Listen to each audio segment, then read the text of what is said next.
Welcome. My name is Anne, and I am a PhD student at the section of mathematics, working at what we call dynamical systems. So, to start with to have a common starting point, I want you all to imagine a flagpole vibrating in the wind. I guess you all have experienced that. So, what you experience here is what we call vortex-induced vibrations, and indicated by the name, it means that the flow that hits the pole creates some vortices, and these make the pole vibrate. Yeah. So as you can imagine, this is not an easy task to predict fully how this will vibrate. So what I do in my PhD is that I turn the problem upside down, not in that way, but in the way that I force the pole, or in my case, just a cylinder, to oscillate with a specific pace. And then I look at the slipstream behind the oscillating cylinder.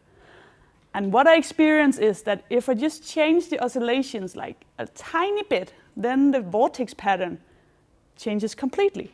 So that's kind of interesting from a mathematical point of view.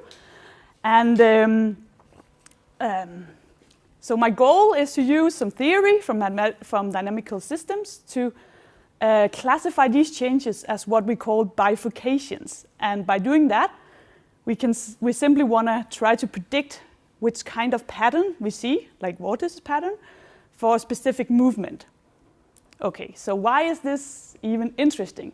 From my own perspective, I find it interesting simply because of the beauty in the mathematics explaining the nature. But if you find it harder to see the beauty in the mathematics itself, you can maybe look at it from an engineering perspective and try to imagine that this flagpole is not a flagpole, but maybe a bridge pillar. Then I'm pretty sure all of you agree with me that we definitely want to reduce these vibrations to prevent bad things to happen. So, so I hope that my research, which will take me a big step, like 3 years, can be just a small contribution to these really complex problems in the world of fluid dynamics. Yeah, so I guess without really being sure that fluid dynamics is one of the most complex areas in the world of physics, so just a small step towards understanding this could maybe in the long run be a huge step. Yeah, thank you.